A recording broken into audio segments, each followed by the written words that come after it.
44 hectáreas. Eso es lo que mide el país más pequeño del mundo. Y sin embargo, desde ese diminuto pedazo de tierra en Roma, se maneja una institución con 2000 años de historia, una red de inteligencia propia, un banco envuelto en escándalos, archivos que harían temblar a cualquier gobierno y un negocio tan rentable que haría palidecer a cualquier corporación multinacional. El Vaticano es el único país que no tiene ejército, pero tiene fe, que no produce bienes, pero acumula riqueza, y que guarda bajo tierra 85 kilómetros de secretos que, si salieran a la luz, podrían reescribir la historia. Esto es Una Pizca de Historia.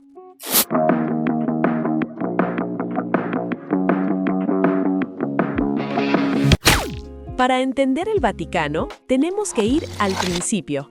No al principio del mundo, sino al principio del cristianismo. Año 64 después de Cristo. Nerón está emperador. Roma arde y los cristianos son el chivo expiatorio perfecto. Entre ellos, un tal Pedro, pescador de Galilea, que según la tradición fue crucificado cabeza abajo en la colina Vaticana. Sí, Vaticano viene de Vaticinium, una zona de Roma donde los etruscos hacían profecías. Ahí, en ese lugar pagano, enterraron a Pedro. 3 siglos después, el emperador Constantino legaliza el cristianismo y ordena construir una basílica justo encima de esa tumba. Es el origen de todo. Pero ojo, no confundamos. Lo que hoy conocemos como Estado del Vaticano no existía. Los papas eran súbditos de quien gobernara Roma, bizantinos, godos, lombardos, etc. Un rey franco llamado Pipino el Breve le regala al papa unos territorios conquistados.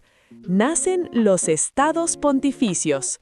Durante más de 1000 años, el papa no solo sería líder espiritual, sino también un soberano territorial con ejército, leyes y fronteras. Imagínate, el representante de Dios en la tierra gobernando desde Roma hasta Bolonia. Era una teocracia en toda regla. Y como todo gobernante, necesitaba dinero. Y mucho. Gracias, me gusta el dinero. A lo largo de 2000 años ha habido 266 papas. Algunos pasaron sin pena ni gloria. Otros, en cambio, cambiaron la historia para siempre. Hagamos un repaso por los más importantes. San Pedro, 32 a 67 DC. El primero de todos. Uno de los apóstoles de Jesús, considerado por la Iglesia como la roca sobre la que se edificó la institución. Murió crucificado cabeza abajo por orden de Nerón. León Magno, 44 a 41 DC. Llamado Magno por una razón, se reunió personalmente con Atila, el rey de los hunos, y negoció la retirada de su ejército, salvando a Roma del saqueo. Un papa con carácter. León XIII, 1878 a 1903. El papa que tendió un puente entre la Iglesia y la modernidad. Publicó la encíclica Rerum Novarum en 1891, sentando las bases de la doctrina social de la Iglesia y defendiendo los derechos de los trabajadores. Juan XXIII, 1958 a 1963. El Papa Bueno. Convocó el Concilio Vaticano II, que modernizó la Iglesia y la abrió al mundo. Además, durante la crisis de los misiles en Cuba, jugó un papel clave para rebajar la tensión entre las superpotencias. Juan Pablo II, 1978 a 2005. El papa más viajero de la historia. Polaco, carismático, tuvo un papel crucial en la caída del comunismo en Europa. Sobrevivió a un intento de asesinato en 1981 y consolidó la imagen de un papado global.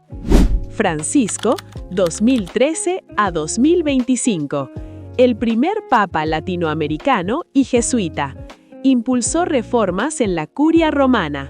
Promovió el cuidado del medio ambiente con la encíclica Laudato Si, y se destacó por su mensaje de misericordia y cercanía con los pobres. Pero no todo fueron santos y reformadores. La historia del papado también tiene capítulos que la Iglesia prefiere olvidar. Estos son algunos de los papas más oscuros y controvertidos. Benedicto IX, 1032 a 1048. Posiblemente el peor papa de la historia. Ascendió al papado siendo adolescente y gobernó en 3 periodos, todos marcados por la corrupción, los escándalos y la inmoralidad.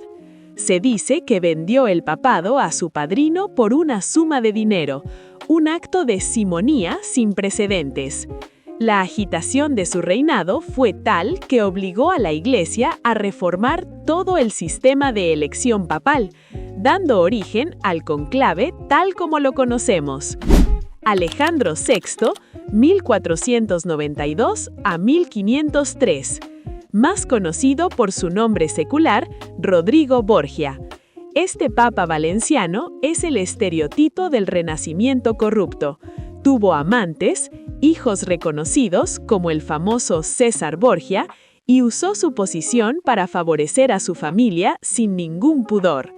Falsificó una bula que permitía el matrimonio de los reyes católicos, sin la cual no habrían podido casarse.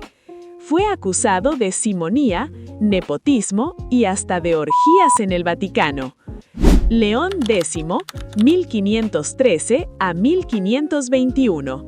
Hijo de Lorenzo el Magnífico, Giovanni de Medici fue un papa más preocupado por las artes y el lujo que por la espiritualidad.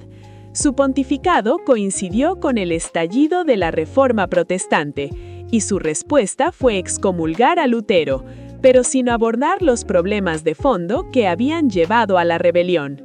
Su famosa frase, «Dios nos ha dado el papado, disfrutémoslo», resume su actitud. Pío XIV, 1939 a 1958. Su figura es una de las más controvertidas del siglo XX. ¿Por qué no habló más claramente contra el Holocausto? Documentos de los archivos vaticanos muestran que sabía lo que ocurría, pero optó por una diplomacia silenciosa, temiendo represalias. Incluso después de la guerra, nunca condenó públicamente las atrocidades, en parte por no complicar la posición de la Iglesia en Tierra Santa. Su legado sigue siendo objeto de debate. Si hay algo que ha marcado a la Iglesia en las últimas décadas, son los escándalos de abusos sexuales y su encubrimiento sistemático. Esto no es un problema aislado, es global y tiene dimensiones aterradoras. El caso Marcial Maciel, México. El fundador de los Legionarios de Cristo fue acusado de abusar de al menos 60 menores a lo largo de 4 décadas. En total, la congregación reportó 175 víctimas de abusos por parte de sus miembros. Maciel, que era protegido de Juan Pablo II, fue retirado discretamente por Benedicto XVI en 2006, pero nunca enfrentó la justicia penal. Murió en 2008 sin ser juzgado. Estados Unidos. Solo en el estado de Pensilvania, más de 300 sacerdotes abusaron de más de 1000 víctimas documentadas, aunque los expertos creen que la cifra real supera las 100,000. El caso más reciente y simbólico es el de Theodore McCarrick, arzobispo emérito de Washington, cardenal, una de las figuras más respetadas, hasta que se destapó que había abusado de menores y seminaristas durante décadas. Fue expulsado del sacerdocio en 2019, la pena máxima del derecho canónico. Los escándalos financieros. El Banco Vaticano, IOR, ha estado envuelto en tramas de blanqueo de dinero, corrupción y misterios sin resolver. El caso más famoso es el del Banco Ambrosiano en los 80, cuyo banquero, Roberto Calvi, apareció colgado bajo un puente en Londres. En 2014, se robaron 22 carpetas secretas del Vaticano con información financiera sensible. Y en 2025, el cardenal Angelo Becciu fue condenado por malversación de fondos vaticanos. Vatilix. El mayordomo de Benedicto XVI filtró documentos secretos en 2012, revelando luchas internas, corrupción y mala gestión. Y hablando de dinero y poder, hablemos de la joya de la corona vaticana, el famoso Archivo Secreto, hoy llamado Archivo Apostólico Vaticano porque en 2019 el Papa Francisco decidió cambiarle el nombre para quitarle el halo de conspiración. Pero el misterio sigue intacto. ¿Qué hay allá abajo? 85 kilómetros de estanterías subterráneas a prueba de fuego y bombas en un búnker de hormigón armado de 2 pisos bajo el Vaticano. Allí se guardan 12 siglos de historia de la humanidad. El archivo fue fundado oficialmente en 1612 por el Papa Pablo V, pero su contenido es mucho más antiguo. Bulas papales, correspondencia secreta, actas de juicios, cartas de reyes, expedientes de herejes. La carta de Enrique VIII al Papa Clemente VII pidiendo el divorcio de Catalina de Aragón para casarse con Ana Bolena. Venía con un corazón dibujado y la frase H pretende a AB. El Papa dijo que no y ya saben lo que pasó después. Nació la Iglesia Anglicana. El proceso contra Galileo Galilei. Las actas originales donde el científico, con 70 años, tuvo que arrodillarse y retractarse de su teoría heliocéntrica. Fue condenado no como hereje, sino como vehemente sospechoso de herejía. Una humillación tremenda. El juicio a los templarios. 60 metros de pergamino con 200 testimonios recogidos en 1308, donde bajo tortura admitieron negar a Cristo. La bula que excomulgó a Napoleón en 1809. Napoleón, en venganza, se llevó los archivos a París. Literalmente, carros y carros de documentos cruzando los Alpes. Muchos nunca volvieron. Pero además de lo que sabemos, está lo que especulamos, porque los archivos vaticanos han alimentado las teorías conspirativas más locas del planeta. Que si tienen el oro de los nazis, el prefecto del archivo, Monseñor Sergio Pagano, lo desmiente rotundamente. Que si guardan cabezas de marcianos grises, el mismo Pagano dice con humor, no hay estanterías con cráneos de extraterrestres. Que si conservan el INRI original de la Cruz de Cristo, también falso. Pero hay cosas que sí podrían estar ahí y el Vaticano no confirma. Por ejemplo, fragmentos de la Biblioteca de Alejandría. Algunos creen que los manuscritos rescatados de la biblioteca destruida fueron a parar a Roma. O el tercer secreto de Fátima. El Vaticano publicó en el año 2000 lo que dijo ser el mensaje completo, una visión del atentado a Juan Pablo II, pero muchos sospechan que se ocultó la parte más apocalíptica. Lo cierto es que el archivo tiene una sección que nadie puede consultar, los documentos de los cónclaves, los expedientes matrimoniales secretos y ciertos papeles de la Secretaría de Estado. Encuentro esto misterioso, muy misterioso. Con esta imagen en vivo desde Roma hay humo blanco en la Capilla Sixtina. Desde el Vaticano, los 133 cardenales congregados en este cónclave han tomado una decisión. ¿Quién será el próximo papa, el próximo líder de la Iglesia Católica? La chimenea lo anuncia. Hay un nuevo papa. Todos hemos visto las imágenes, la chimenea de la Capilla Sixtina, la multitud expectante y de repente, humo, blanco o negro. ¿Pero por qué humo y por qué esos colores? La tradición de la fumata se remonta al año 1800. En aquel entonces, el humo indicaba el fracaso en la elección, no el éxito. Se quemaban las papeletas y si no había humo, significaba que había papa. El primer uso de la fumata blanca para anunciar una elección exitosa fue en el cónclave de 1914 que eligió a Benedicto XV. ¿Cómo se logra el color? En el pasado usaban paya húmeda para el blanco y paya seca para el negro, pero el resultado era poco fiable. Desde 2005 usan 2 estufas, una para quemar las papeletas y otra con productos químicos. Humo negro, perclorato de potasio, antraceno y azufre. Humo blanco, clorato de potasio, lactosa y resina de conífera. Y ahora llegamos al corazón económico. ¿Por qué afirmo que el Vaticano es la empresa más exitosa de la historia? Hagamos números. El Vaticano tiene un patrimonio inmobiliario incalculable, propiedades en Roma, en toda Italia y en medio mundo. Solo en París y Londres tienen edificios de lujo valorados en millones de euros. Colecciones de arte que quitan el aliento. Los museos vaticanos reciben 6 millones de visitantes al año. Cada entrada cuesta unos 20 euros. Haz la cuenta. 120 millones de euros anuales solo de taquilla. El óbolo de San Pedro. Las donaciones de los fieles de todo el mundo. En 2023, más de 50 millones de euros.